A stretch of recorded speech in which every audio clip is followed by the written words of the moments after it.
Bonsoir tout le monde, est-ce que vous m'entendez? Super. On va commencer. Merci beaucoup d'être venus si nombreuses et nombreux ce soir.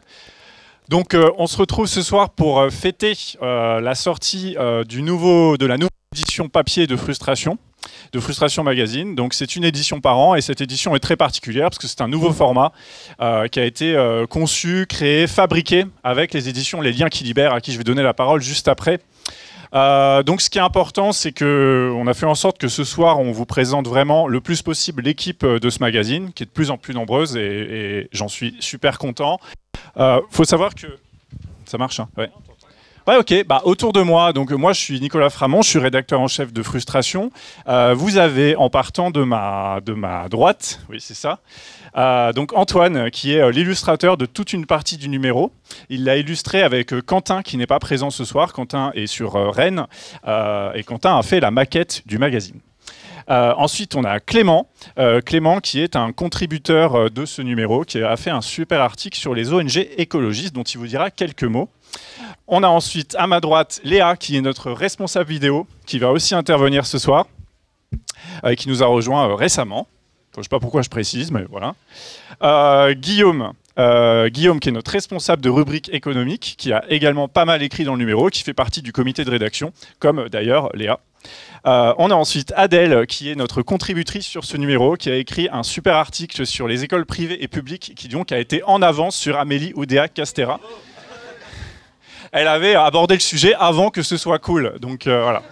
Donc la première question que je te poserai tout à l'heure, ce sera est-ce que tu te sens spoilé par Amélie Oudéa-Castéra, comme nous tous finalement. Donc Nicolas des éditions Les Liens qui Libèrent, qui va dire quelques mots tout à l'heure. Et je vois qu'on a aussi Mathilde qui a participé à la contribution la plus difficile de ce numéro, qui était « Et maintenant, on fait quoi ?» Donc un peu la question. Et elle y a répondu et s'en est très bien sortie. On a David qui s'occupe de la captation. Il faut savoir également qu'on va peut-être voir tout à l'heure Françoise Vergès qui fait partie des contributrices de ce numéro. Et je dois aussi présenter les autres membres de l'équipe qui ne sont pas présents. Donc on a Thibaut qui est notre responsable web qui est à côté de Toulouse. On a Florine qui a été notre secrétaire de rédaction sur ce numéro, qui est à Saintes, comme moi. On a Maxime qui a été contributeur sur ce numéro, qui est également en Charente-Maritime. Christophe qui est je ne sais pas où, et peut-être qu'il sera là ce soir. Et je crois que j'ai présenté à peu près toutes les équipes nombreuses de ce numéro. Voilà, c'était important pour nous de montrer la force du collectif qui est derrière, puisque les collectifs peuvent déplacer des montagnes, ça fait partie quand même d'une des idées auxquelles on tient particulièrement. Je pourrais aussi vous présenter les autres contributeurs de ce numéro, hein. Donc on a eu Victoire Tuaillon, François Bégodeau, Olivier Matteux, Léa Chamboncel, Joseph Andras, Elisa Roras, Adeline Dieudonné, qui est également l'objet d'un grand entretien, enfin pas l'objet d'ailleurs, qui a répondu à un grand entretien dans Frustration pour ce numéro. Voilà, merci à tous d'être ici. À Frustration, notre ligne est assez simple. Comme beaucoup d'autres gens sur cette planète, on estime que l'humanité aurait mieux à faire que la merde pour laquelle on l'emploie actuellement et les choses atroces qu'on lui fait faire pour garantir l'appétit de quelques-uns.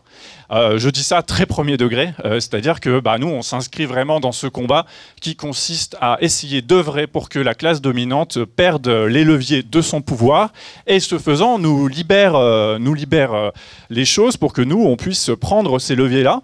Ça ne veut pas dire qu'on résoudrait tous les problèmes, mais qu'on aurait enfin la possibilité de se les poser démocratiquement et avec plus de concorde qu'actuellement. Donc Frustration, c'est un magazine dont le nom évoque la colère, évoque un sentiment qui est très présent dans le système capitaliste, et un sentiment négatif, certes, mais que nous, on essaie toujours de détourner dans notre magazine pour en faire quelque chose de positif, de propulsif et de révolutionnaire.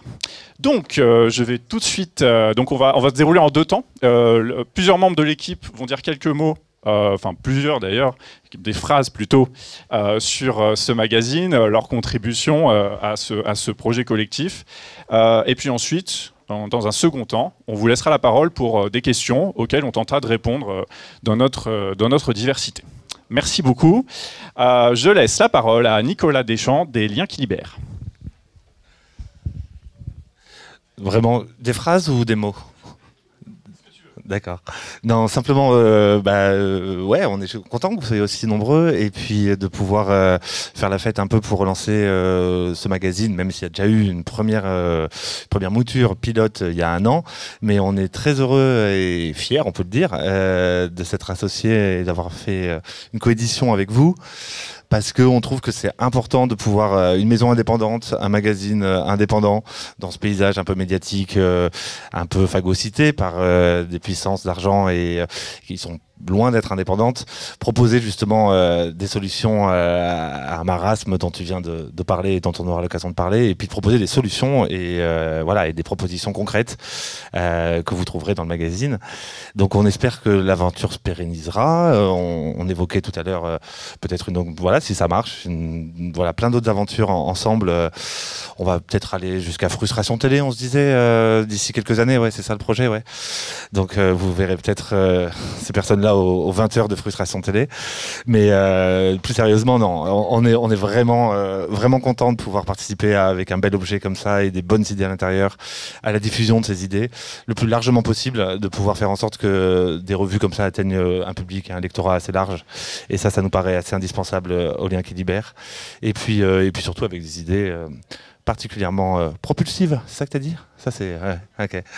Donc voilà, propulsons frustration ce soir en tout cas. Merci à vous. Léa, du coup, je te passe la parole. Donc, en tant que responsable vidéo, tu avais quelques mots à nous dire sur... quelques mots à nous dire, ça fait très télé pour le coup, sur un peu la stratégie communication de Frustration et le reste. Bonjour à tous, donc je m'appelle Léa et je m'occupe de la vidéo chez Frustration Magazine. La vidéo, c'est quelque chose qu'on essaye de développer, comme Nicolas le disait, depuis assez peu de temps.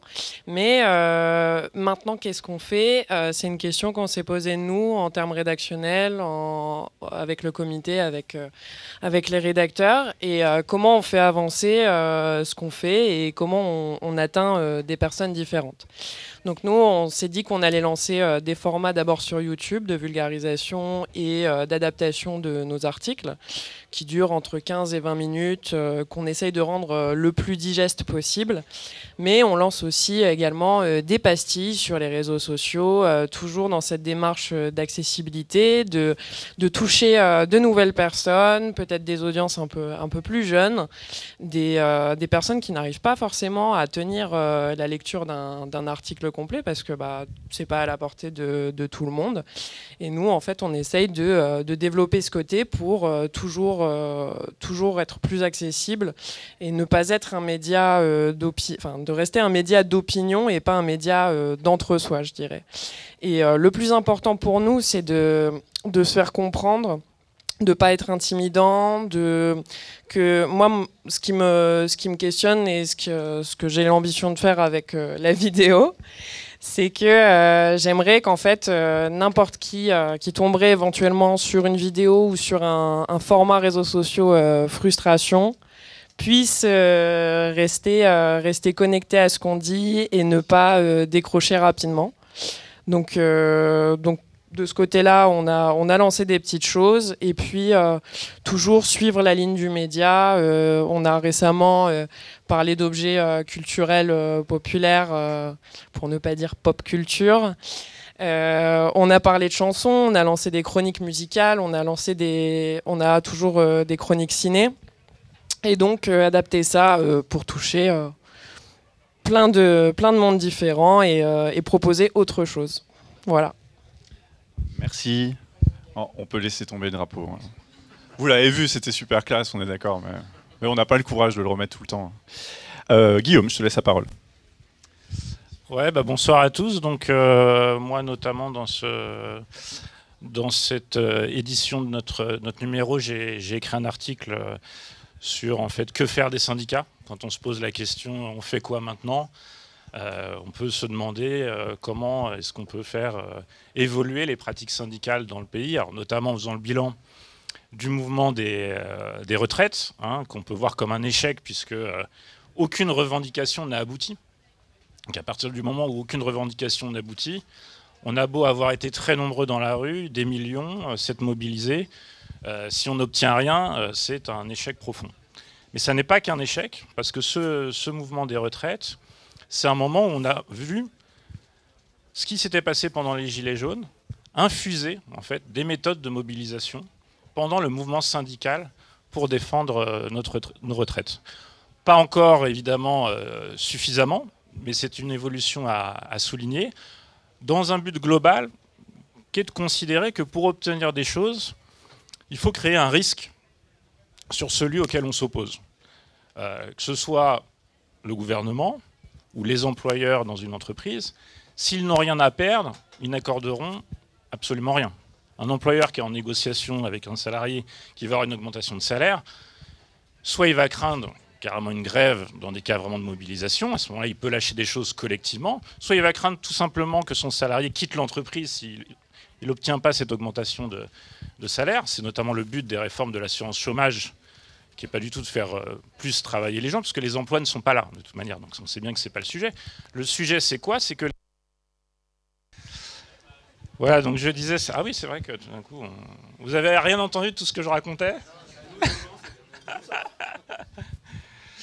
Je disais, l'un des éléments importants, c'est cette notion de créer un risque pour ceux auxquels on s'oppose.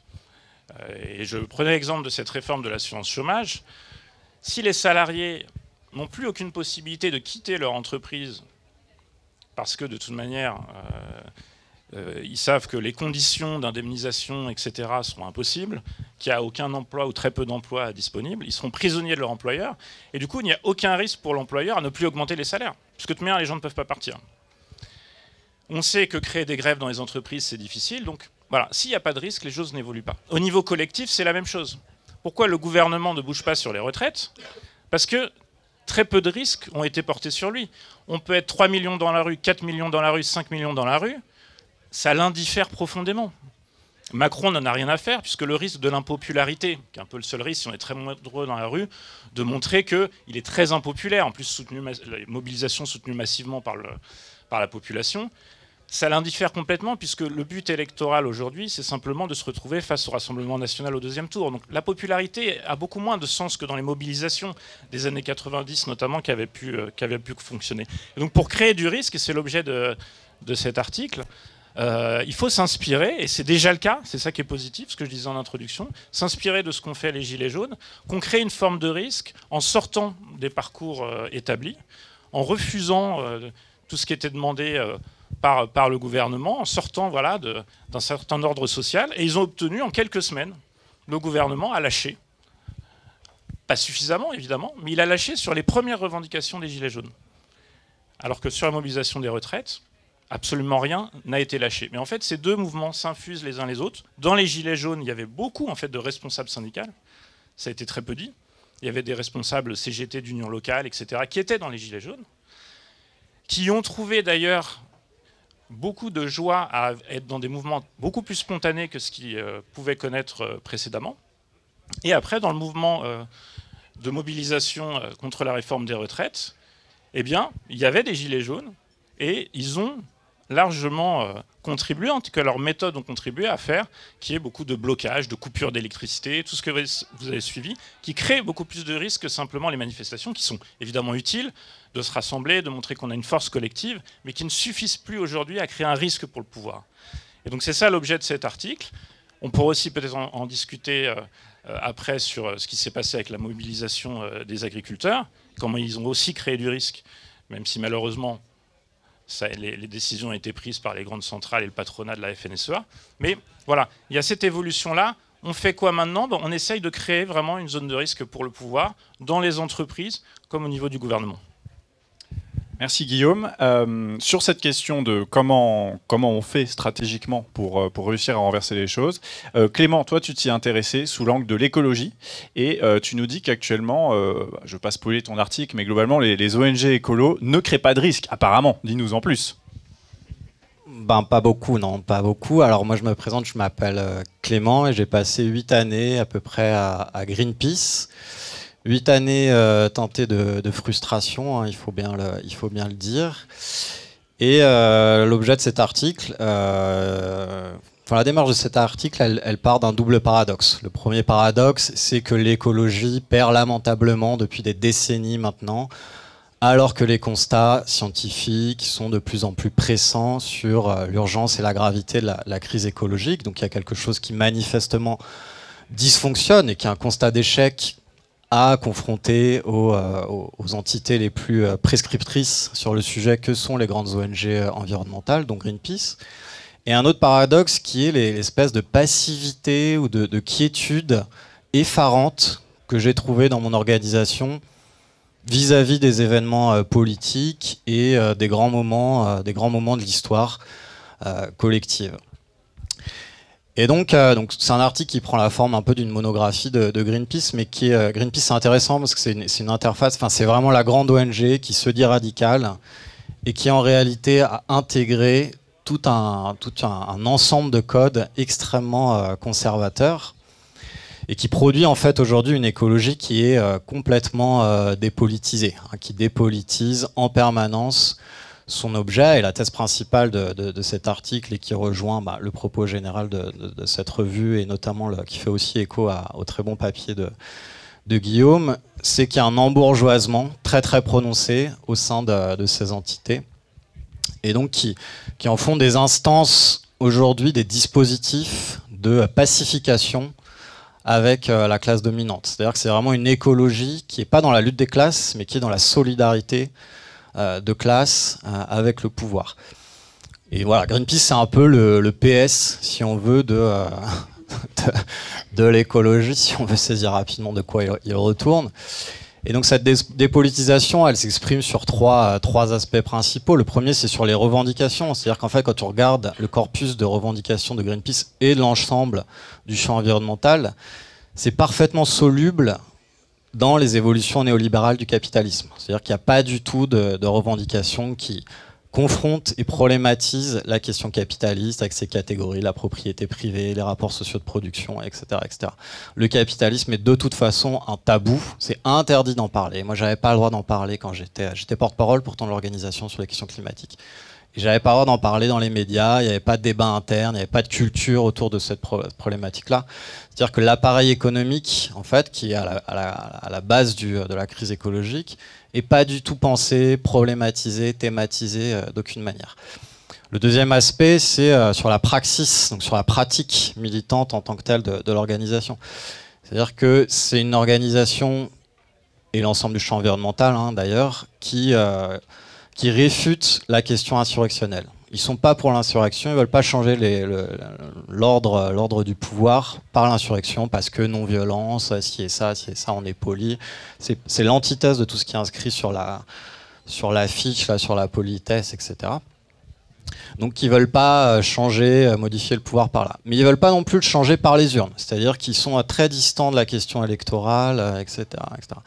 Donc qu'est-ce qui reste ? Il reste le plaidoyer politique, les rencontres avec la classe capitaliste au pouvoir, là, pour prendre le thé, discuter un petit peu des dossiers, et tout ça sous les ordres de la République, une forme de cooptation en fait qui est mise en place par le pouvoir. Il reste l'écologie, la sensibilisation un peu pédagogique auprès d'un public, on ne sait pas très bien, mais surtout les classes supérieures éduquées, puis qui ont de l'argent à donner dans les ONG. Et il reste évidemment les éco-gestes, les guides, comment employer, améliorer son empreinte carbone en faisant des barbecues écolos, rafraîchir sans mettre la clim, tout ça, quoi. Donc en fait c'est ça. Et donc tout ça, ça converge vers l'idée que le salut de l'écologie, c'est une économie de marché un petit peu conscientisée, quoi, un petit peu verdie, ce qui est une impasse totale. Voilà, à mon avis, c'est une impasse totale. On m'a dit d'entretenir la frustration du public pour pas qu'il puisse lire qu'il se jette sur la revue par la suite. Donc je vais peut-être m'arrêter là. Et je passe la parole à. Je vais faire la transition. Oui, parce qu'on fait ça avant tout pour le business, donc c'est très important. Donc on a dans ce magazine, on a posé la question qui tue un peu, c'est-à-dire et maintenant on fait quoi à différentes personnalités, et on l'a décliné sous deux façons, deux questions. La première, c'était qu'est-ce qui vous rend optimiste en ce moment, et à votre avis, qu'est-ce qu'on devrait faire qu'on ne fait pas assez dont on ne parle pas assez et, voilà, et qu'il faudrait faire pour faire basculer la situation. On a posé cette question à plusieurs personnes, dont Françoise Vergès, qui est présente ce soir. Merci beaucoup d'être venu et d'avoir participé à ce numéro. Donc vous avez répondu à cette question, et donc je voulais vous laisser la parole un petit peu pour en parler. Merci beaucoup. Merci, bonsoir. Je me souviens plus exactement de ce que j'ai écrit, donc je vais... Alors je pense, donc je vais répondre maintenant. Je pense que pour moi, par exemple, il a été important de penser la défaite. Ce que c'est que la défaite. Et une des choses qui m'avait beaucoup sorti d'ailleurs d'un sentiment de défaite, c'est quand j'avais lu Eric Hobsbawm, le grand historien marxiste, qui disait que la défaite aiguise l'esprit. Qu'on a besoin de comprendre, alors que la victoire va nous rendre un peu paresseux. Et comme je venais de subir une grosse défaite politique, je me suis dit, tiens, il faut que je comprenne. Donc ça, je pense qu'en ce moment, il faut vraiment penser aussi la défaite. Penser qu'est-ce qui a amené quand même des défaites. De ne pas être trop... comme ça, penser non, ça va. Ça, c'est une première chose. Je pense aussi, pour moi, de ne jamais sous-estimer la bourgeoisie et l'ennemi. L'ennemi est implacable. L'ennemi veut notre mort. Et donc, l'ennemi prendra toutes les armes à sa disposition, criminalisation, emprisonnement, diffamation, tout ce qu'il faut, pour vraiment... Il n'y a pas... Je veux dire, cette illusion de la négociation, d'une possibilité, vraiment, il faut vraiment finir. Quand on voit qu'après le meurtre de Naël, toute l'idée, c'est de criminaliser les familles, de faire payer les familles. Enfin, je veux dire, j'ai eu l'impression aussi, après les Gilets jaunes, après la retraite, c'était tiers après la Commune. La absolue haine des classes populaires. Il fallait les écraser, vraiment là. Il fallait une haine profonde. Et pour moi, c'est vraiment chaque fois de comprendre, mais qu'est-ce que l'ennemi là ? C'est quoi cet ennemi ? De ne pas le sous-estimer, de jamais le sous-estimer et de ne jamais le surestimer non plus. Jamais. Et ils ont peur en ce moment. Ils ont très peur et c'est pour ça qu'ils sont si brutaux. Ils n'hésitent pas. Parce qu'ils sont très peur. Parce que pourquoi ne... Je veux dire, ils ont des raisons d'avoir peur. Non, mais en plus, il y a des Noirs qui parlent, il y a des Arabes qui parlent, il y a des gays, des trans, des femmes. Non, mais c'est quoi, là ? C'est pas possible, quoi. Je veux dire... Donc, le patriarche, il est là, il est enragé, quoi. Il est absolument enragé. Donc, il faut aussi avoir conscience de leur peur. Et que cette peur... voilà. Donc, les raisons... que faut-il faire ? S'organiser, toujours,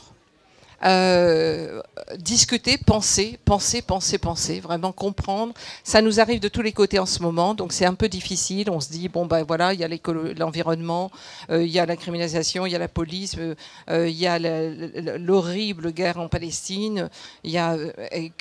Qu'est-ce que je fais ? Donc il faut faire un effort pour moi de mettre tous ces morceaux et de comprendre comment ils s'organisent, donc pour comprendre et aussi chaque fois où est-ce qu'on va jeter le sable qui va enrayer la machine. Bon, et alors là où on est, on l'enraye. Je raconte très souvent, donc je sais pour que les personnes qui m'ont entendu vont un peu... Mais il y a une anecdote, enfin c'est pas une anecdote, c'est une anecdote qui pour moi est très forte. C'est pendant la guerre au Vietnam, les communistes italiens vont au Vietnam, au Nord-Vietnam. Et ils rencontrent Ho Chi Minh et ils disent « on voudrait vous aider ». Alors Ho Chi Minh leur dit « le peuple vietnamien en lutte, etc. » Non, on veut vous aider. Alors, et puis ils répètent « l'aide ». Et à la fin, Ho Chi Minh leur dit « mais vous repartez en Italie, vous faites la révolution, là ça va nous aider ». Et donc c'est pour moi, qu'est-ce qu'on fait là où on est ? C'est-à-dire, c'est pas... alors, non. Donc, en France, qu'est-ce qu'on fait pour enrayer la machine impérialiste, pour enrayer la machine capitaliste ? C'est où ? Et par exemple, l'industrie des armes. Où est-ce qu'on frappe ? Où est-ce qu'on va frapper ? La France est quand même le troisième vendeur d'armes. Donc ça, c'est pour moi, c'est vraiment comprendre. Et sinon, comme je disais quand même, ça je me souviens, c'est que pour moi, c'est... Chaque matin, c'est de se réveiller en sachant que partout, quelque part dans le monde, des gens se battent. Partout. Il n'y a pas une journée, il n'y a pas un matin, il n'y a pas un moment où il n'y a pas quelque part dans le monde des gens qui se battent. Et cette incroyable énergie, cette incroyable, malgré tous les risques qui est prise pour se lever, pour défendre ci, pour défendre ça, et pour moi, c'est ça la force. C'est ça. Donc aujourd'hui, il y a penser la défaite et ne pas penser que c'est parce qu'il y a eu des défaites qu'il n'y a rien. Au contraire, il y a une énergie absolument extraordinaire partout, et en France notamment. Et pour moi, la France, évidemment, il y a la France, mais il y a ce qu'on appelle les Outre-mer. Et ça, chaque fois qu'on pense comment s'organiser, il faut penser avec ces peuples, avec ces territoires, avec Mayotte totalement ravagée aujourd'hui, avec la Kanaki auquel la France refuse la décolonisation, avec les îles du Pacifique, avec Martinique, Guadeloupe, Guyane. C'est-à-dire que la France est toujours un État colonial. Donc qu'est-ce que la lutte, c'est aussi d'abattre l'État colonial.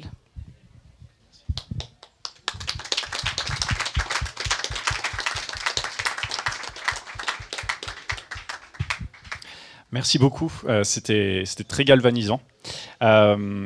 Donc, pour finir un petit peu sur ce petit tour et vous donner une idée de la diversité de notre travail, Adèle, toi, donc, tu as travaillé, comme je disais, sur les écoles privées et tu dois être un peu contente parce qu'en ce moment, il y a de plus en plus... Enfin, c'est un sujet qui revient beaucoup plus que quand tu as écrit l'article où tu étais un peu précurseuse. Est-ce que tu peux nous... Oui. Est-ce que tu peux nous dire un mot de ton travail, ou plus généralement d'ailleurs de tes pensées politiques du moment sur ce sujet ou sur un autre? Oui, donc je suis Adèle K pour Frustration. Je suis professeure des écoles à Paris. Et j'ai écrit effectivement un article sur le système d'enseignement privé dans sa globalité, pas spécifiquement sur... l'enseignement privé réservé à la très haute bourgeoisie type Stanislas. Je me suis intéressée vraiment à tout le système privé. En fait, j'avais écrit cet été, il me semble, enfin l'été dernier, un premier article où je me demandais dans quelle mesure est-ce que la fuite vers le privé était responsable des fermetures de classes à Paris, étant concernée au premier chef, quoi. Parce que moi, ça fait pas longtemps que je suis professeur des écoles. Le stress, c'est si tu vas dans une école et qu'il y a une école qui ferme, tu es la première à sauter. Donc voilà, pourquoi est-ce que les écoles ferment à Paris? Comment je vais faire pour garder mon poste, etc. Et donc j'ai cherché à quantifier la proportion de la baisse des effectifs dans le public, puisque c'est la raison invoquée par le rectorat pour fermer les écoles, enfin les classes et en fait aussi les écoles. Donc cette proportion de la baisse des effectifs qui est imputable à la fuite vers le privé. Donc j'ai fait des calculs, des savants calculs que j'ai fait par arrondissement. Et voilà. Donc, la réponse est beaucoup. Voilà. Il y a beaucoup, beaucoup de la baisse des effectifs et de la fermeture des classes à Paris qui sont imputables à la fuite vers le privé. Et d'ailleurs, je lisais aujourd'hui un article sur le fait que d'ici 10 ans, si rien n'est fait, la majorité des enfants à Paris seront scolarisés dans le privé. Voilà. Donc, face à ce constat, un peu naïvement, je me suis demandé, mais finalement, pourquoi est-ce que les gens vont vers le privé ? Qui inscrit ses enfants dans le privé et comment ce système fonctionne? J'ai posé des questions un peu autour de moi, à des proches qui avaient fréquenté l'école privée. Et puis, je me suis informée, j'ai lu plein d'articles. Donc, je ne suis pas du tout spécialiste de la question. Hein, j'ai fait une enquête un peu voilà, naïvement. Et puis j'ai interrogé des syndicalistes de l'enseignement catholique, puisque 96% de l'enseignement privé c'est l'enseignement catholique, donc on peut quasiment faire un synonyme. Et d'ailleurs, je sais pas, il devait peut-être y en avoir, donc s'il y a des syndicalistes de l'enseignement catholique qui m'ont répondu, je les remercie de nouveau et je les salue. Et donc j'ai appris plein de choses intéressantes que j'ai mis dans cet article. Notamment ma problématique principale, c'est comment est-ce qu'un tel système qui à 96% est contrôlé par l'Église catholique peut continuer de fonctionner dans un pays qui se dit laïque et qui fait des scandales largement médiatisés quand 3 adolescentes arrivent avec une robe longue abaya. Et c'est de ça dont on a parlé à la rentrée au moment où j'écrivais l'article. Il y avait une espèce de décalage extrêmement choquant entre la place que ça prenait dans l'espace public, le lien finalement inexistant avec le principe de laïcité tel qu'il est écrit dans la loi, et l'évidence d'une contradiction entre l'existence même d'un système privé catholique et le principe de laïcité de notre pays. Donc voilà, dans cet article, il est question de séparatisme scolaire, de discrimination, de non-respect de la laïcité et de guerre scolaire. J'espère que je vous ai donné envie de lire l'article. Bon, si vous avez des questions, j'y répondrai. Et pour ce qui est de Amélie Oudéa-Castéra, moi, je l'adore personnellement. Je l'adore. Elle est géniale. C'est vraiment... Il suffit de lui poser une question et d'un coup, tout le monde se dit mais merde, mais qu'est-ce que c'est que cette histoire d'école Stanislas? Il y a des journalistes en permanence devant Stanislas, tout le monde se pose plein de questions, mais que fait la grande bourgeoisie de ses enfants? Enfin, c'est passionnant, on apprend plein de choses sur comment est-ce que les enfants de grands bourgeois détournent Parcoursup pour arriver à leur fin, comment on promeut l'homophobie et le sexisme dans les établissements de la grande bourgeoisie. Combien de ministres sont passés par Stanislas, dont Jean-Michel Blanquer? On l'a oublié celui-là. On apprend vraiment énormément de choses. Ah oui, et puis les familles aussi. On apprend plein de choses sur la famille d'Amélie Oudéa-Castéra, comment tous ces gens sont un peu des consanguins. Voilà, c'est très intéressant. J'adore Amélie Oudéa-Castéra.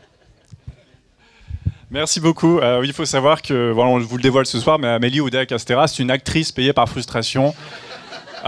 Sur le modèle de Valérie Lemercier, on s'est beaucoup inspiré de son personnage dans Les Visiteurs. Voilà, on s'est dit ça va être trop gros, les gens vont nous démasquer, mais non.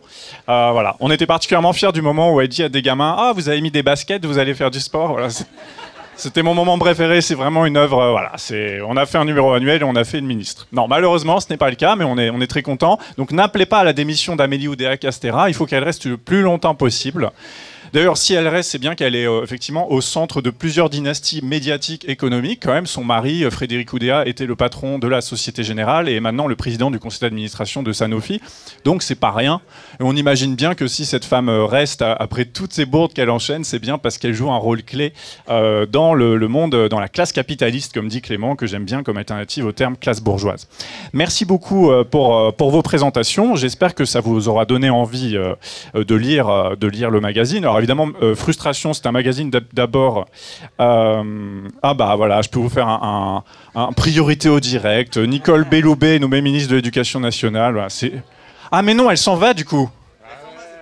Je suis sûr qu'ils le trouveront. Je suis sûr qu'elle aura un secrétaire d'État où elle pourra continuer à nous régaler. Donc, en tout cas, avant de passer aux questions, je voulais dire une autre chose. Je voulais remercier le lieu-dit d'héberger cet événement. Voilà, c'est super d'avoir une liberté de parole dans des événements à Paris, ce qui est apparemment de plus en plus rare et de plus en plus compliqué. Je voulais remercier également les 1100 personnes qui chaque mois nous soutiennent financièrement et qui ont permis à Frustration de passer d'un média entièrement bénévole à un média qui rémunère toute son équipe. Alors, on n'est pas tous à temps plein, mais on est tous en rémunération horaire égale, qui est quelque chose auquel on tient. Et d'ailleurs, vous verrez un article que j'ai écrit qui explique pourquoi il faut le salaire unique en France et que si on était au salaire unique, donc la moyenne des salaires du secteur privé, on toucherait tous 2600 € net, 71% d'entre nous auraient y gagné. Bon, et les autres auraient y perdre, mais bon, c'est la vie. Voilà. Merci à tous. Donc merci, voilà. Ce modèle, on n'y croyait pas vraiment au début, c'est-à-dire que les gens reçoivent un magazine en échange, reçoivent des affiches, reçoivent des goodies et nous aident à être indépendants totalement. Et voilà, il se trouve qu'apparemment ça marche, puisqu'en tout cas on fait ce qu'on fait, on va continuer à le faire. Maintenant on a un allié de poids avec les éditions Les Liens qui libèrent. Et voilà, entre structures indépendantes, on va continuer à essayer de retourner le bide de la bourgeoisie le plus possible. J'allais dire jusqu'à ce qu'elle se retire, voilà. Voilà, à vous pour les questions. N'hésitez pas donc à lever la main pour les questions sur ces sujets. Alors on pourrait dire la problématique générale c'est et maintenant on fait quoi? Vous voyez que c'est très large, mais ça peut être sur tout autre aspect de notre travail. Merci. Et donc on a une première question. Bonsoir, merci pour toutes vos présentations. Du coup j'entends que à la question on fait quoi, il y a des choses qui se passent. J'ai pas lu le magazine encore, mais c'est ce que j'ai compris de la ligne éditoriale. Mais il y a un mot moi, qui me revient, c'est la rupture. Je pense qu'il faut une rupture, clairement. Et j'ai une question spécifique par rapport je ne connaissais pas le syndicat dans l'enseignement catholique. Du coup, quelles sont leurs revendications et quelles sont leurs actions? Je n'en entends pas trop parler, donc j'aimerais en savoir un peu plus. Je vais répondre, il y aura peut-être des représentants justement de syndicats de l'enseignement catholique qui pourront en dire plus que moi. En fait, il y a plusieurs syndicats dans l'enseignement catholique, comme dans l'enseignement. Il y a des sections sud, CGT, etc. Bon, j'ai été un peu biaisée. J'ai interviewé plutôt ceux avec lesquels j'étais d'accord, donc plutôt les syndicats de gauche. Et leurs revendications, en fait, de façon assez étonnante, pour ceux que j'ai interviewés, c'est la nationalisation du système d'enseignement privé. Donc ça peut paraître un petit peu contradictoire, mais c'est la revendication. Et leur lutte au quotidien, c'est beaucoup des luttes autour du principe du respect du principe de laïcité, puisqu'il est très fréquent dans les établissements catholiques que les enseignants voient leurs heures de cours supprimées, tout simplement au prétexte que y a une messe, il y a une célébration, il y a je sais pas trop quoi, et puis tant pis pour l'heure de cours. Donc ça, c'est strictement illégal, mais c'est pratique, enfin c'est extrêmement pratiqué, c'est pratiqué très fréquemment, et en fait rien n'est fait parce qu'il n'y a pas de contrôle en fait sur l'enseignement privé. Il n'y a pas de contrôle financier, il n'y a pas de contrôle pédagogique, il n'y a pas de contrôle administratif. C'est pas moi qui le dis, c'est la Cour des comptes. Et donc tout ça continue de fonctionner sans problème. Donc je dirais que c'est ça un peu le principal sujet, c'est l'entrisme de l'Église catholique dans l'enseignement des catholiques. Merci. D'autres questions? On va faire alternance femmes-hommes, enfin hommes-femmes, enfin voilà. D'autres questions? Une question là-bas.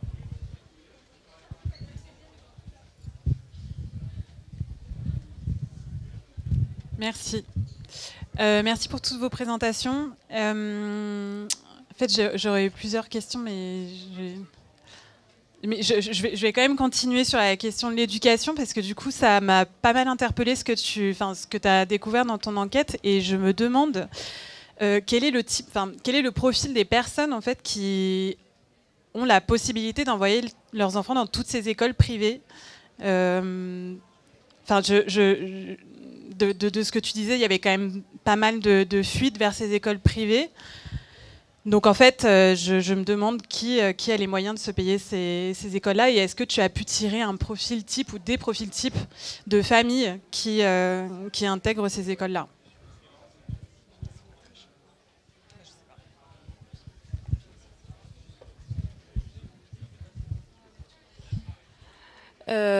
Sur l'enseignement privé, en fait, j'ai pas cherché à définir de profil type, mais par contre, les dernières recherches, les dernières enquêtes menées par des journalistes sur le sujet montrent que, en fait, le système d'éducation privée est de plus en plus réservé aux classes supérieures. Donc il y a un entre-soi qui est de plus en plus important.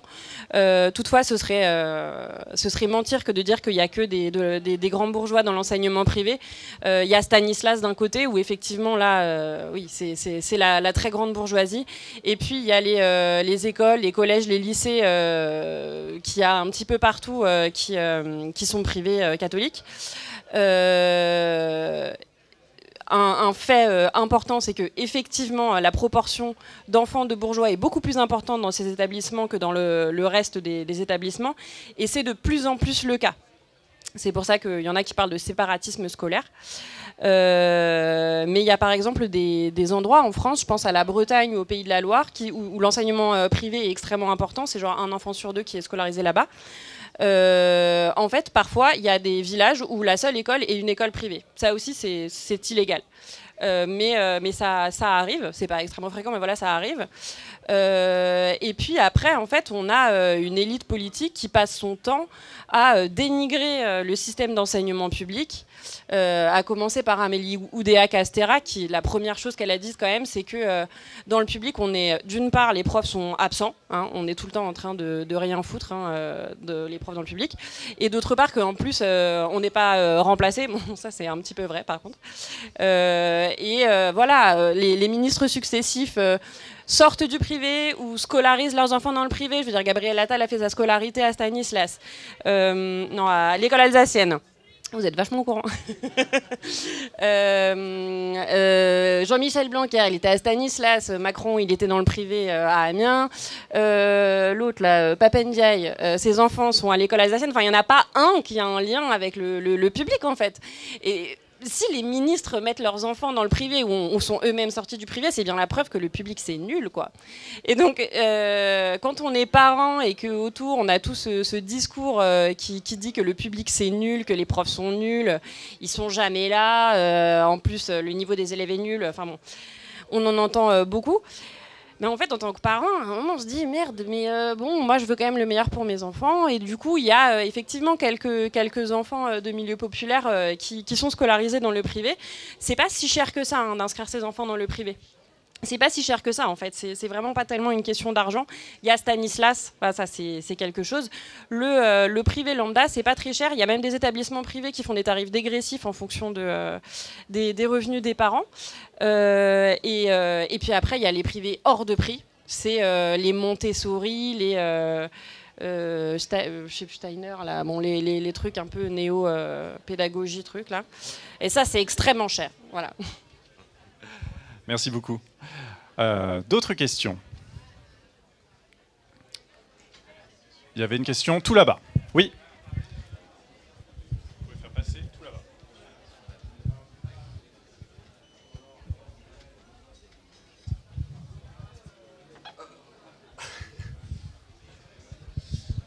Oui, merci beaucoup. Bonsoir. J'ai une question. Autre sujet, tout autre thème. Je ne sais pas si le nouveau Frustration, le magazine en parle ou pas. Agriculture. Parce que je trouve que ça pose un peu des questions. Enfin, moi, ça me pose des questions. Je ne sais pas si un avis se dégagera. Ça se rapproche du thème de que faire des syndicats, puisque là, on voit une mobilisation qu'on s'imagine bien pilotée quand même un petit peu par un syndicat puissant. Ça pose aussi la question du succès de la mobilisation. On a parlé des Gilets jaunes, qui ont peut-être arraché des choses. Est-ce que les agriculteurs, ils arrachent quelque chose là en se mobilisant aujourd'hui? Ça pose la question du récit médiatique qu'on en fait, quand on les présente comme des agriculteurs légitimes dans leur lutte, alors qu'en cet été, en banlieue, c'était autre chose. Je sais pas. S'il y a un truc qui se dégage, une pensée qui peut venir, moi j'aime bien un avis là-dessus. Enfin, j'aimerais bien avoir un avis là-dessus.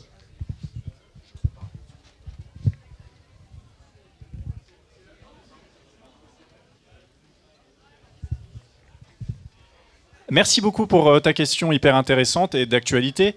On ne parle pas du sujet agricole dans le magazine papier, mais on en a parlé dans le magazine web. Donc c'est un sujet sur lequel j'ai travaillé parce que j'ai bien connu le monde rural et la ligne de frustration est à la base très critique du système agricole français. Il est catastrophique. Il est catastrophique pour la population en tant que consommateur, en tant que citoyen fréquentant la campagne. Et puis il est catastrophique pour les agriculteurs qui ont des revenus très faibles pour une part d'entre eux et une autre part ont des revenus très élevés. Donc déjà, évidemment, il faut se méfier quand on parle des agriculteurs. En réalité, on parle d'un groupe disparate. C'est quasiment pareil que quand on parle des entrepreneurs et que dedans, on inclurait les auto-entrepreneurs et le PDG de Total. Donc il faut vraiment se méfier de ça. Le mouvement agricole, c'est vrai que ça a été quelque chose qui nécessitait une certaine prudence et finesse d'analyse. C'est-à-dire qu'effectivement, si on regarde avec une ligne de gauche un peu brute de décoffrage, on se dit c'est un mouvement qui a été lancé par le syndicat FNSEA, donc qui n'est pas un syndicat au sens où on l'entend pour les salariés, hein, c'est un syndicat professionnel, donc c'est plus quelque chose entre le lobbying, entre l'association de patronale, entre l'association d'artisans, c'est quelque chose de très hybride. Et ce syndicat, il est très très régressif socialement, c'est-à-dire qu'il est dirigé par un industriel, Arnaud Rousseau, qui est un très gros agriculteur, 700 hectares, qui préside le groupe Avril, qui est un grand groupe agroalimentaire français, qui a notamment des marques comme Le Sueur, etc. Donc vraiment pas l'épicier du coin. Et c'est terrible, là, si on fait une analyse marxiste brute, bah, ça veut dire qu'en gros, la paysannerie, dans sa diversité, y compris les plus petits, sont représentés par les mêmes qui leur volent leurs revenus, c'est-à-dire l'agro-industrie. Donc, donc, on peut avoir cette première analyse qui est de dire ce sont des gens qui sont dirigés par leur maître qui leur dicte une stratégie. Et ça a été le cas des premières mobilisations qui ont été conduites par la FNSEA, effectivement, dans le monde rural, particulièrement en octobre-novembre. Ça a commencé par un mouvement où les agriculteurs retournaient notamment beaucoup les panneaux de village. Vers chez moi, les panneaux sont encore retournés. Et où ils commençaient à déverser du fumier, des déchets un peu partout, etc. Donc ça, c'est un mouvement classique FNSEA, dont un article de Frustration explique à quel point c'est une mascarade. C'est-à-dire qu'en réalité, s'il y a une telle complaisance des autorités avec ces mouvements, c'est que ce sont des mouvements négociés. Concrètement, les présidents de FNSEA des départements font partie des notables, ils sont proches des préfets, des sous-préfets. Tout ça doit se décider sans doute dans un dîner ou quel que soit ce genre de pince-fesses pour la notabilité locale, et dans lequel en fait on discute des mobilisations à venir. Et effectivement, les agriculteurs sont les dindons de la farce habituellement de ce genre de mascarade, puisque la FNSEA réussit à obtenir du gouvernement ce qu'elle aurait pu obtenir sans problème, mais elle a besoin de simuler un rapport de force avec un gouvernement avec lequel elle est en symbiose totale. Donc on peut se dire, le mouvement agricole, si on analyse sous cet œil-là, c'est une énorme arnaque, et on doit s'en désolidariser. Sauf que ce qui s'est passé en janvier, c'est pas vraiment ça. C'est-à-dire que ça a commencé par les mascarades classiques de la FNSEA, et ce mouvement, il a été dépassé par sa base. Alors une base qui n'est pas une base entièrement gauchiste, hein. Il y a eu une base, on va dire, d'extrême droite, qui est représentée par le syndicat Coordination Rurale, et une base de gauche qui est représentée par la Confédération Paysanne. Et puis ensuite, il y a la masse des agriculteurs qui ne sont pas syndiqués. Il faut savoir qu'aux élections des chambres d'agriculture, c'est à peu près 50% d'abstention. Donc même si la FNSEA pèse 50% des chambres d'agriculture, c'est que 25% du monde paysan. Bref, ça s'est pas passé comme ça. C'est-à-dire qu'on a eu un mouvement un peu gilet jaunesque où la FNSEA, localement, a été dépassée par sa base. Les actions ont été bien plus radicales que prévu. Et d'ailleurs, on a bien vu les balbutiements médiatiques de la FNSEA qui s'est mis à valider cette stratégie, alors même que c'était pas celle qu'elle avait forcément prévue avec le gouvernement. Mais on a vu aussi l'énorme complaisance des médias, l'énorme complaisance de la police. Et ça, forcément, ça fait très mal, surtout quand on a vu le mouvement après la mort de Naël cet été.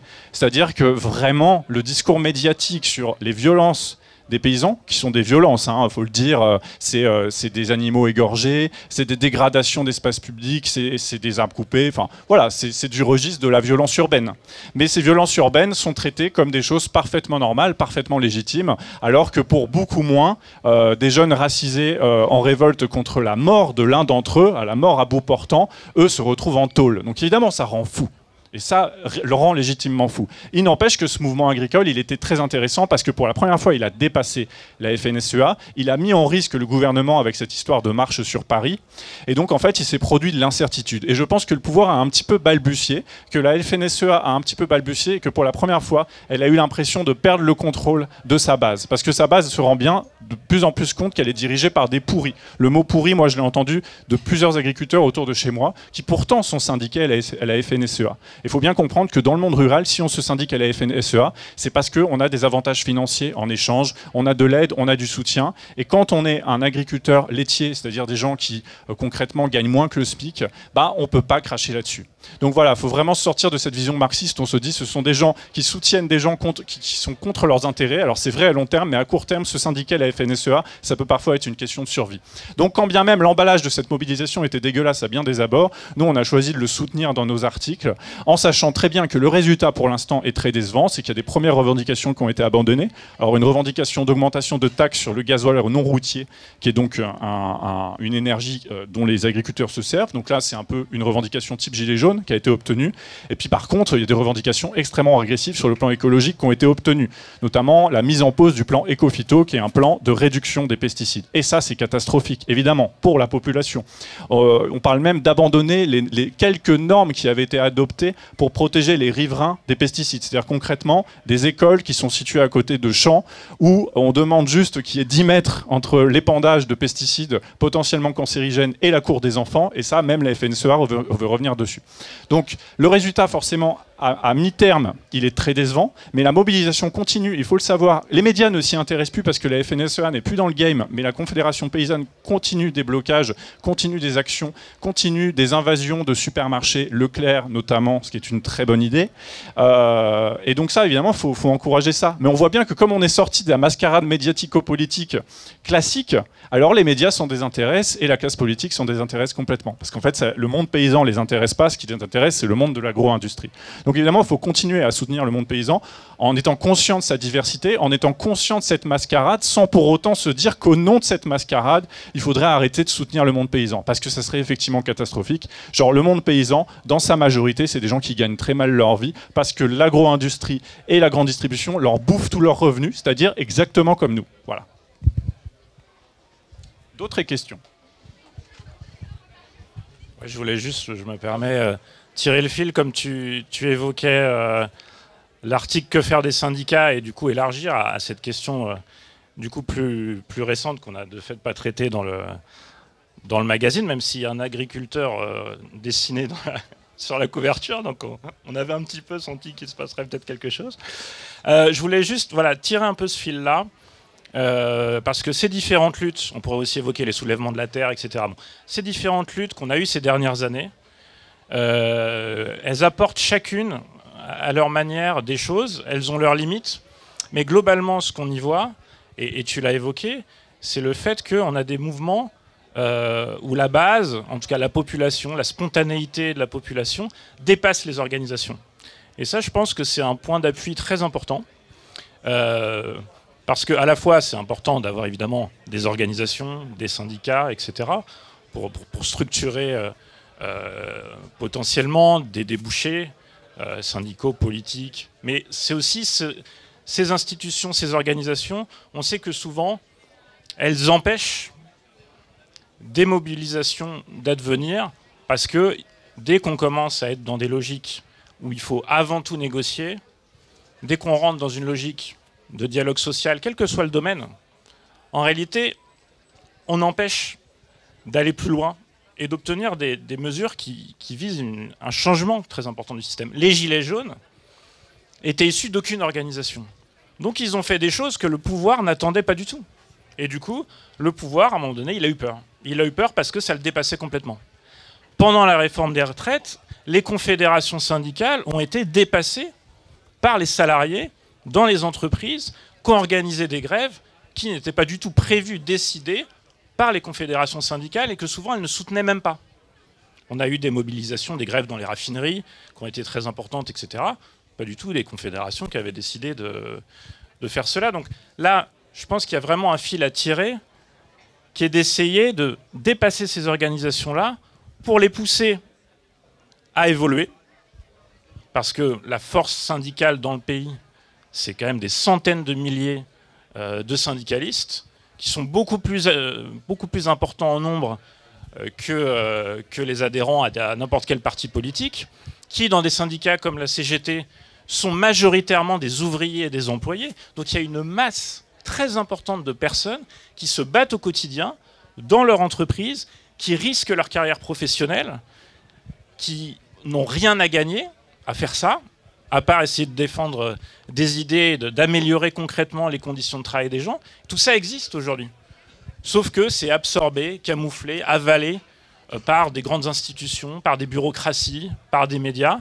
Mais cette force-là, elle est là. Et de plus en plus, on la voit percer ce mur par les gilets jaunes, par certaines formes de mobilisation qu'il y a eu pendant la réforme des retraites, ce qui s'est passé pendant les soulèvements de la terre, d'une certaine manière ce qui s'est passé dans le mouvement des agriculteurs. Et je pense que ça va continuer, et c'est vraiment un truc qui donne beaucoup d'espoir pour la suite. Je voudrais juste dire quelque chose, parce que on ne pouvait pas ne pas voir le fait que toutes ces manifestations n'étaient pas réprimées. Même la police ouvrait la route aux tracteurs, etc. Alors qu'en juin, après le meurtre de Naël, on sait ce qui s'est passé.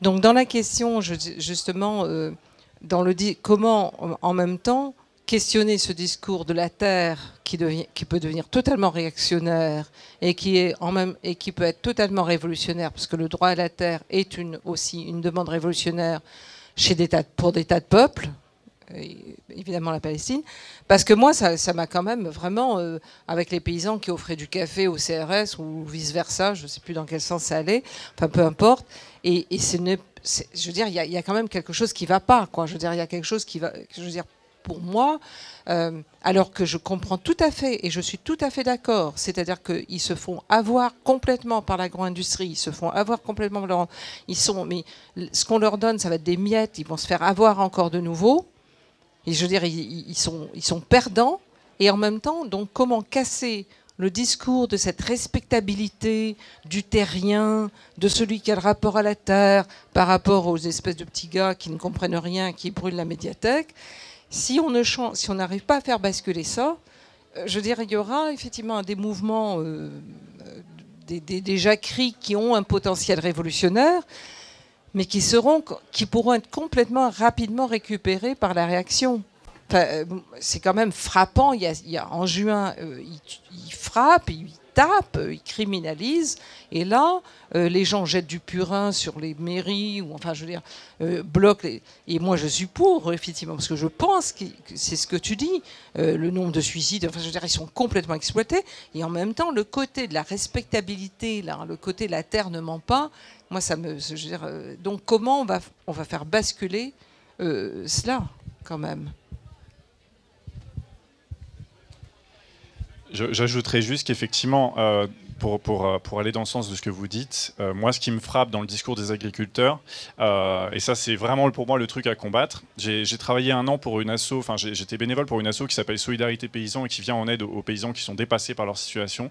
Et ce qui me choquait, et tout le monde m'avait prévenu dans les salariés de cette asso, c'est que systématiquement, même des gens très en difficulté, etc., ils peuvent pas s'empêcher de mettre un taquet aux assistés. C'est-à-dire qu'ils disent, moi, je me décarcasse, et moi, je veux que ceux qui travaillent comme moi et qui se démènent, ils aient des trucs, et que les autres, ils aient rien. Et ce discours anti-assistanat, entre guillemets, dans le monde paysan est très présent, et je pense qu'il faut le dégommer. Sinon, effectivement, on n'avancera pas.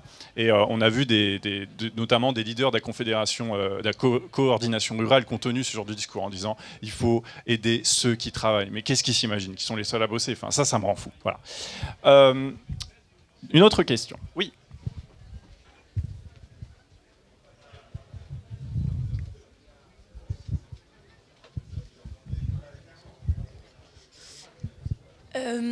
Oui, je voulais savoir, comme le magazine prend de l'ampleur et gagne en visibilité, je voulais savoir si vous constatez que vous faites face à des entraves dans l'exercice de votre métier de journaliste, des critiques, enfin voilà, quel genre d'entraves vous faites face?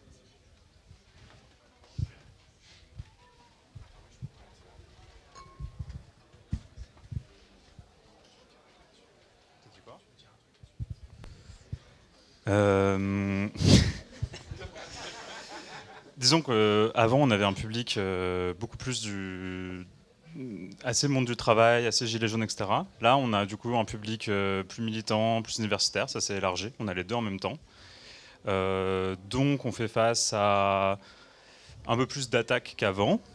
On a nos premières quasi plaintes pour diffamation, ça c'est nouveau aussi, donc voilà.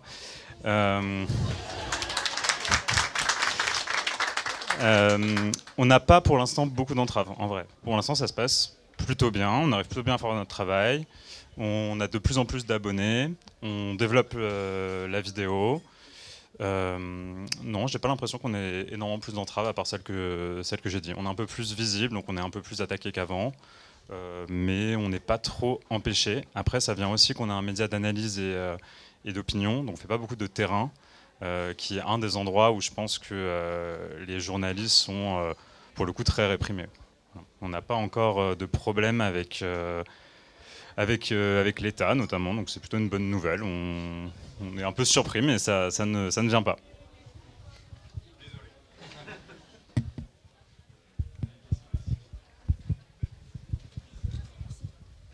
Oui, bonsoir. Est-ce qu'on pourrait avoir un peu de teasing par rapport aux illustrations, si vous pourriez nous montrer un petit peu, et aussi j'avais une question par rapport à l'enfance, donc 0-18 ans, la jeunesse. Vous aviez fait un article il n'y a pas longtemps sur la Civise, merci beaucoup, un super article. Qu'est-ce que vous pourriez dire sur l'enfance, les droits des enfants et aussi la famille? Parce qu'en fait, la famille, c'est un sujet qui est laissé à la droite, alors qu'à gauche, il y a aussi d'autres visions possibles. Donc voilà, sur l'enfance, la famille et la jeunesse aussi, parce que c'est... Peut-être. Après, Antoine, je te laisserai un mot sur les illustrations. Oui. Sur l'enfance, moi je pourrais plus parler de ce qu'on a fait récemment sur la Civis. C'est un sujet dont on s'est emparé parce que comme beaucoup, je pense qu'on est très choqué par le rapport de la Civis. Je vous encourage vraiment à le lire. Donc la Civis, c'est la commission indépendante qui a été créée pour étudier le phénomène qui est l'inceste. Le phénomène est extrêmement sous-estimé et ce rapport est très puissant parce que plutôt que d'être un rapport technique qui dirait voilà, c'est un phénomène social qu'on peut endiguer en mettant en place une ligne d'écoute, voilà, par exemple, c'est un rapport qui établit un lien direct entre la domination patriarcale et les violences envers les enfants. Et moi, je crois que c'est un sujet qui m'a beaucoup, ça m'a beaucoup éclairé là-dessus. Je crois que dans l'équipe, on s'est rendu compte qu'on était tous assez sensibles aux violences envers les enfants, peut-être parce qu'on en a tous un peu subi, et que je crois qu'on voit bien, et que ça doit jouer aussi dans notre révolte, c'est-à-dire la façon dont le patriarcat a servi les femmes, mais a servi aussi les enfants. Comment les enfants sont toujours traités comme des moins que rien, qu'on n'écoute pas. Le rapport de la Civis montre beaucoup ça, c'est-à-dire que c'est une parole qui n'est pas recevable. On dit que les enfants fabulent. Et voilà, après, je voulais faire une alerte quand même sur l'avenir de la Civis. Je pense qu'il faut beaucoup en parler, c'est-à-dire que ce rapport a été impressionnant. Il a mis en valeur un phénomène, et il dit que lui-même est un mouvement social en raison du nombre de témoignages qu'il a reçus, des dizaines et des dizaines et des dizaines de milliers. Et juste après, peu après que ce rapport soit sorti, les deux coprésidents de la Civis ont été évincés par le gouvernement. Le rapport a été enterré. Aucune des mesures qui prônent vont être mises en place pour l'instant. Parmi les mesures, il y en a des très ambitieuses qui sont de dire, étant donné que les enfants ne parlent pas des violences dont on s'est victime quand on ne leur pose pas la question, eh bien, il faut que chaque année, on pose la question à tous les enfants et adolescents de ce pays. Cette mesure, elle est hyper ambitieuse, et si le gouvernement l'enterre, on le voit bien, c'est un gouvernement qui est solidaire des agresseurs de tout ordre. Et ça, on sous-estime toujours ça, parce qu'au fond de nous-mêmes, on a tous cette image un peu quotidien de Macron, le gars cool et un peu libéral. Alors que c'est un énorme réactionnaire qui protège les agresseurs, qui en a de façon présumée dans son gouvernement. Bah oui, depuis qu'on a des trucs en diffamation... Et donc, je fais super gaffe maintenant, je vais mettre du conditionnel.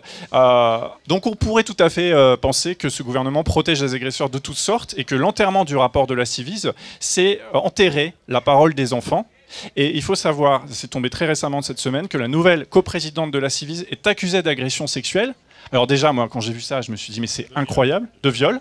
Et non seulement c'est ça, mais en plus, c'est qu'en réalité, elle prône le viol comme une technique, elle est gynécologue, comme une technique pour faire parler les enfants, pour leur faire revivre leur traumatisme. Enfin, c'est ignoble. Et c'est cette personne-là qu'on a mis à la tête que Macron a mis à la tête de la Civis. Donc voilà, moi, et une dernière chose sur la jeunesse, je pense que ce qu'on essaie de faire toujours sur notre ligne par rapport à la jeunesse, c'est de se méfier de ce mot. La jeunesse est extrêmement diverse, notamment socialement. Et donc entre les apprentis et les jeunes étudiants qui se rebellent, les jeunes étudiants des grandes écoles qui se rebellent contre l'écologie, il y a un monde. Enfin, pas contre l'écologie, mais contre Total. Et ce qui est très bien, mais voilà, il y a un monde. Et le terme jeunesse, je trouve toujours un peu piégeux du point de vue de la lutte des classes. Voilà. Françoise ? Excusez-moi, j'ai toujours un peu quelque chose. Mais dans... L'enfance, justement, même l'enfance, c'est pas du tout une notion universelle, quoi. Il n'y a pas d'enfance universelle. Il y a des enfants qui sont jamais des enfants, qui sont jamais considérés comme des enfants. Je veux dire, il y a des enfances volées. Je veux dire, il y a des enfants, les enfants noirs et arabes, à qui l'enfance est niée. Ils n'ont pas d'enfance. Et effectivement, et l'histoire de la famille, ce que vous dites, je veux dire, même faire famille a été interdit à des tas de communautés. Je veux dire, ils ne pouvaient pas faire famille. Bon, alors évidemment sous l'esclavage, mais encore après son organisation, mais encore aujourd'hui, l'État se permet de rentrer dans l'intimité et de dire qui est le bon père, qui est la bonne mère, qui est la bonne famille. C'est absolument... Il y a aussi ça, je veux dire, derrière tout ça, il y a un énorme scandale d'un patriarcat bourgeois racial qui décide qui va être la bonne famille et qui sont les enfants qui méritent d'être des enfants et qui méritent d'être protégés. Plus il y a de psychologie de l'enfant, plus il y a de choses sur comment l'enfant doit pouvoir se développer, plus il y a de dénégation de ce qu'est l'enfant. Je veux dire, aujourd'hui, il y a des tas d'enfants qui ne sont pas des enfants, qui n'ont pas le droit d'être des enfants. Les filles roms n'ont pas le droit d'être des filles. Elles sont jugées comme des adultes. Donc il y a aussi, il faut qu'on quand on doit chaque fois, donc il y a la classe évidemment, je veux dire les enfants des classes prolétaires ne sont pas des enfants, mais aussi il y a la longue histoire de dénier l'enfance et qui se poursuit aujourd'hui. Il n'y a pas, je veux dire, et puis c'est scandaleux, toute la justice pour les adolescents, enfin je veux dire les choses, je veux dire les prisons pour juvéniles, on dit non, on dit pas ça en français, on dit pas juvénile, adolescent. Enfin bref, je veux dire la prison est absolument, mais c'est scandaleux. Je veux dire, c'est vraiment, on est dans un état qui en fait nie l'enfance.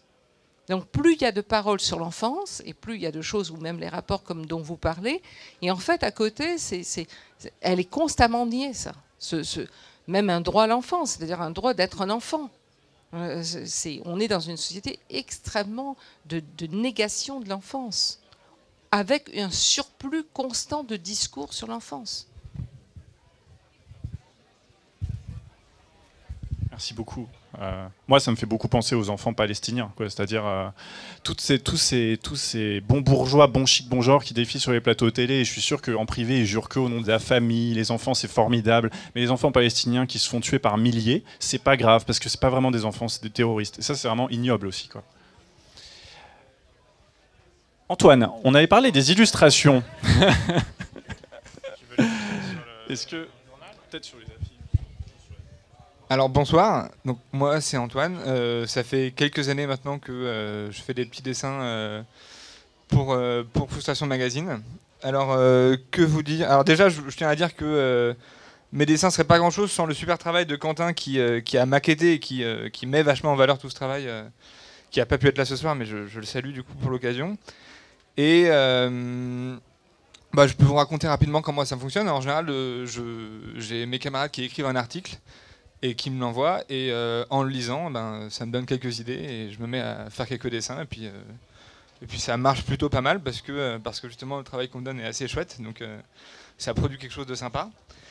Et si, je peux vous dire que pour la deuxième fois, je me suis lancé dans une petite BD, alors il y en avait déjà dans le numéro précédent. En fait c'est Rob qui avait eu cette idée de me proposer ça. Moi j'étais ouais mais moi je sais pas faire ça, parce qu'en fait je vous dis, moi c'est pas du tout de là que je viens. Moi je suis prof de maths au collège, voilà. Donc tout ça c'est des choses que j'apprends sur le tas, parce qu'on me sollicite, et c'est assez chouette.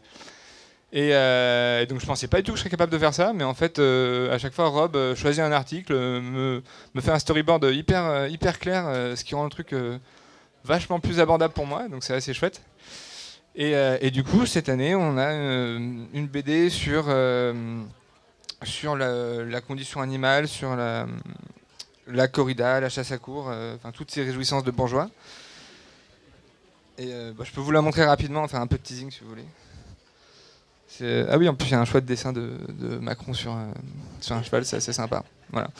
Enfin, vous pourrez voir ça mieux de près, mais ouais, c'est toujours un plaisir sympa pour moi de faire ça en plus de ce que je fais au quotidien.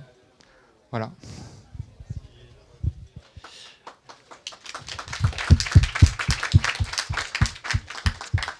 Je vous propose qu'on prenne des dernières questions. Hein. C'est bien niveau timing, hein, ouais.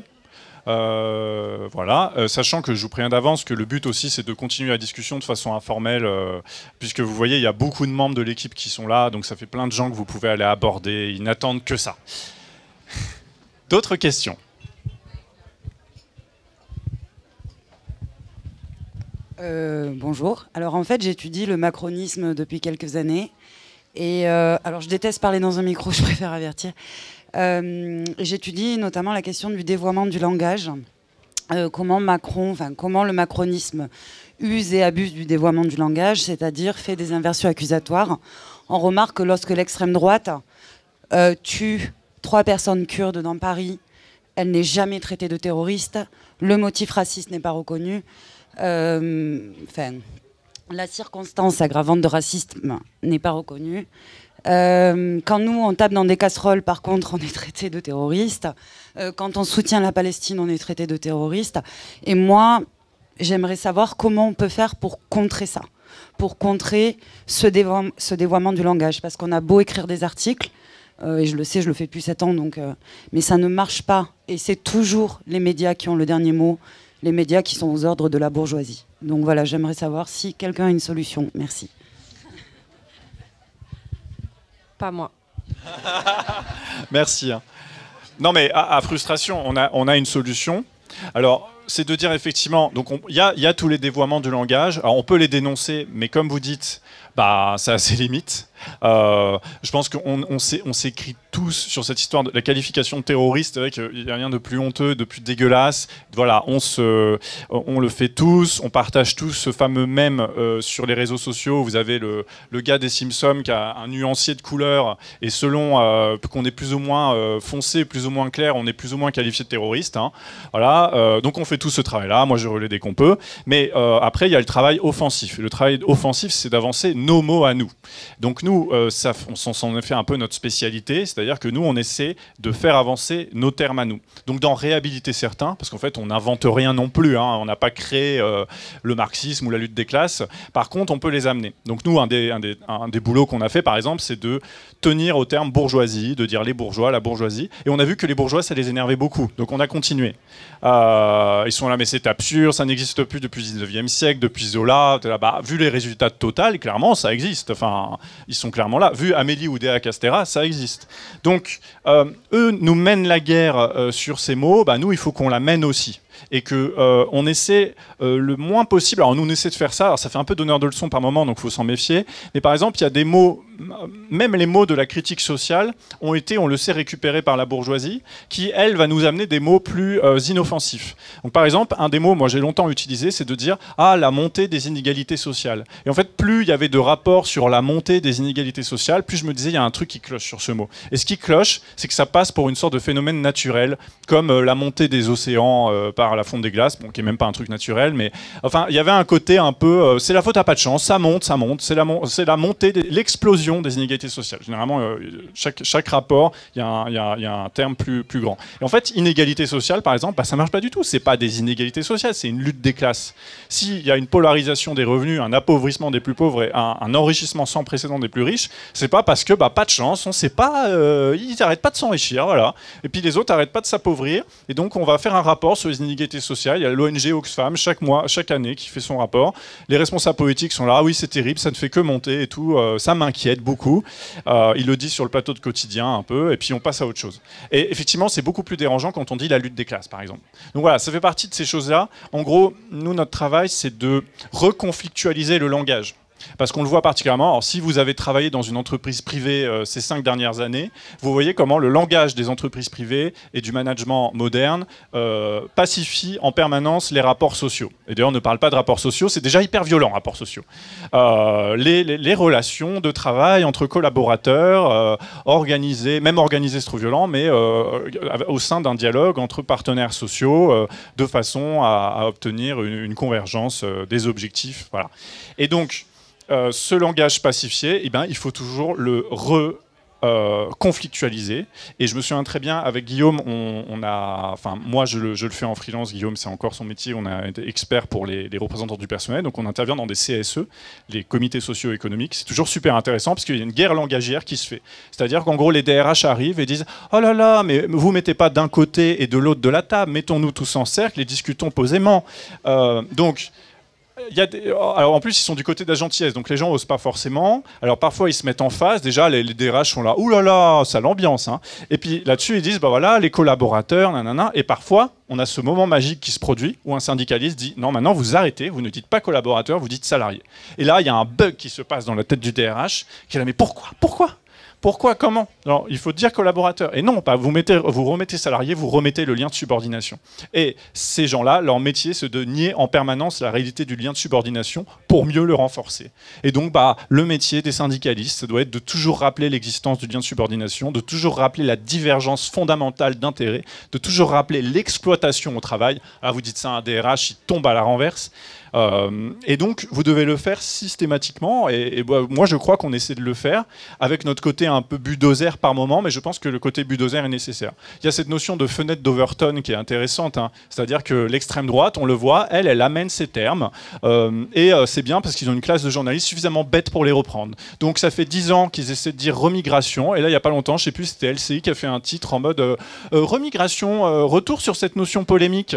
Et voilà, eux, ils y arrivent comme ça. Et bien, il faut qu'on fasse exactement la même chose tout le temps. Et si on continue à adopter les termes de l'ennemi, on n'avancera pas, quoi. Et c'est pour ça que la quête de respectabilité de gauche, elle est complètement vaine. Ça ne sert à rien d'être gentil, ça ne sert à rien d'être poli, ça ne produit aucun foutu. Ah voilà. Ah ben j'ai oublié du coup. Non mais la quête de respectabilité, la quête de politesse, voilà, nous, notre affiche, je sais plus où elle dit il est trop tard. Ah, les affiches sont, vous pouvez en prendre autant que vous voulez, d'ailleurs il y a des autocollants aussi, j'en profite. Voilà, un de nos slogans c'était ils sont trop riches pour garder notre calme, il est trop tard pour rester poli. Bah oui, là visiblement la température de la planète a augmenté comme jamais cette année. Bon bah je pense qu'on peut arrêter de demander poliment. Enfin au bout d'un moment ça devient complètement ridicule. Et puis ça ne marche pas.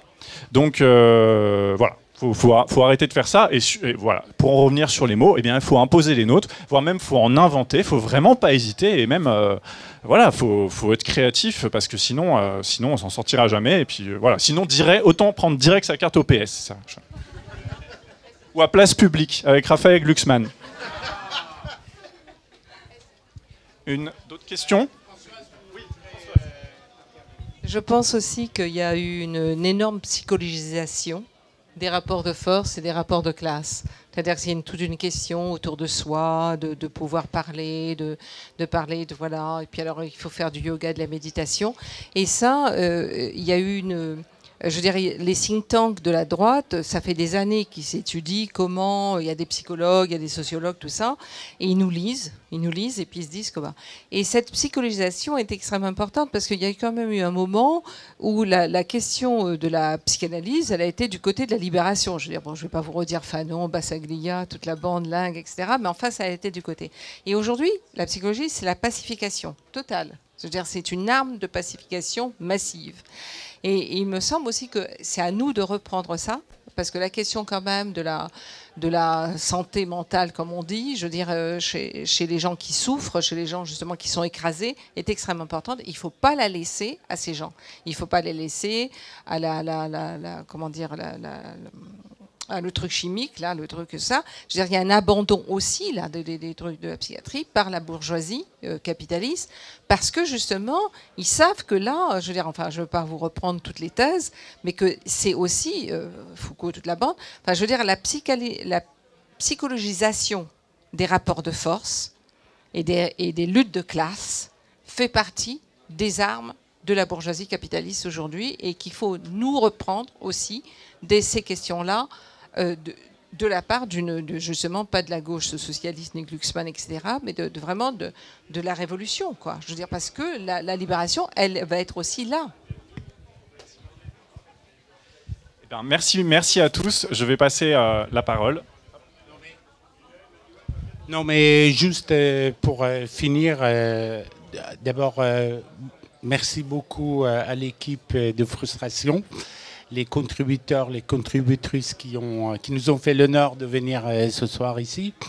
Merci aussi à Nicolas et aux éditions Les Liens qui libèrent, qui a beaucoup œuvré pour l'organisation de cette soirée. Merci aussi. Alors là, je vais faire un peu je vais jouer mon rôle commerçant. Donc,